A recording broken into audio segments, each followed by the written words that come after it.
안녕하세요. 저는 드림앤거의 마케팅 매니저 유수민이라고 합니다. 안녕하세요. 저는 드림앤거 팀의 전반적인 관리와 B2B 미팅을 담당하고 있는 프로젝트 매니저 김진이라고 합니다. 안녕하세요. 저는 드림앤거의 디자이너 김소연입니다. 안녕하세요. 저는 드림앤거에서 재무회계 매니저를 맡고 있는 이우정입니다. 먼저 드림앤거는 Way to Dream, 함께 꿈을 걸어가다라는 비전을 가지고 반려견, 환경, 우리 모두에게 더 나은 세상을 만들기 위해서 그 꿈을 꾸고 그 꿈을 그려나간다는 의미를 가지고 있습니다. 그리고 저희 창업 상품은 호텔의 페린넨을 업사이클링한 반려견 어메니티입니다. 저희 드림앤거의 상품은 호텔에서 버려지는 린넨의 소멸된 가치를 부활시키는데요. 그 이유는 호텔이 고급화된 서비스를 이유로 과도하게 처분하는 린넨을 재활용한 케이프를 반려동물 동반 호텔에 다시 제공함으로써 호텔의 페린넨에 새로운 가치를 부여할 수 있기 때문입니다. 드림앤거라는 팀이 구성된 후 모든 팀원이 환경오염과 업사이클링의 문제인식을 느껴 관련 스터디를 진행했었습니다. 그러던 중 관광산업이 초래하는 환경오염 문제에 문제인식을 느꼈어요. 그 중에서도 호텔 폐기물에 집중했어요. 호텔에서 폐기되는 물품은 충분한 수명이 남아있음에도 불구하고 고급화 전략이라는 이유로 버려지기 때문에 저희는 이를 해결하기 위한 방안으로 업사이클링 사업을 기획하였습니다. 현재 반려동물 시장이 크게 증가하고 있기 때문에 이런 아이템이라면 빈 시장을 공략할 수 있고 꽤나 좋은 아이템이라고 판단하여 창업에 발을 들였습니다.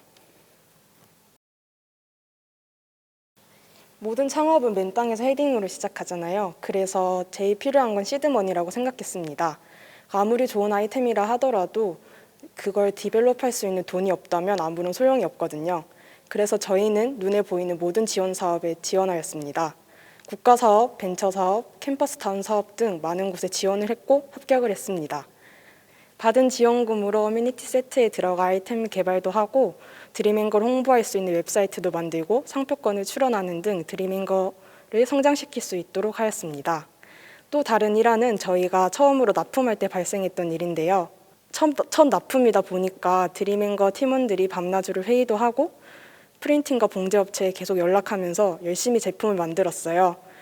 근데 마지막 검수를 하려고 제품을 받았을 때 손으로 밀면 프린팅이 벗겨질 정도인 그런 안 좋은 상품들이 여럿 있는 거예요. 저희는 꽤나 많이 당황을 했지만 더 이상 늦어지면 납품 기한에 맞출 수 없어 안 좋은 상품만 우선 걸러 호텔로 보냈습니다.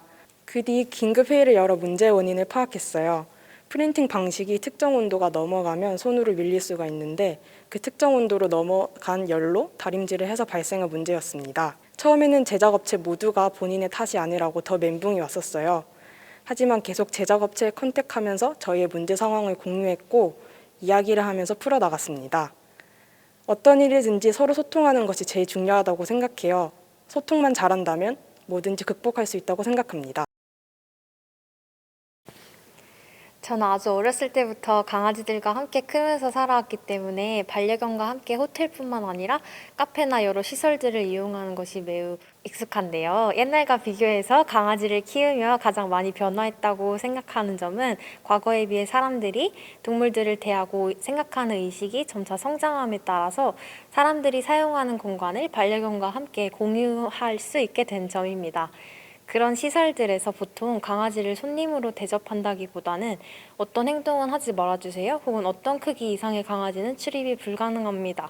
같은 제한 위주의 서비스를 제공합니다. 특히 반려견 숙소와 같은 경우에는 적지 않은 추가 비용을 지불함에도 불구하고 강아지를 마땅히 손님으로 대접해주냐는 의문이 많이 들었습니다.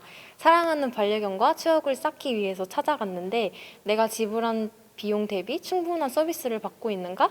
이런 의문이 많이 들었고요. 저처럼 이런 생각을 하는 소비자들은 많이 증가를 하고 있는 추세인데 기업은 이 수요를 쫓아가지 못하는 그 빈틈을 파고들다 보니 여기까지 오게 된 것 같습니다. 올해의 소비 트렌드 키워드 중 지속 가능한 삶을 위한 소비가 선정된 만큼 많은 소비자들은 기업이 사회를 위해서 어떤 노력을 하는지 지켜보고 구매를 결정하게 됩니다.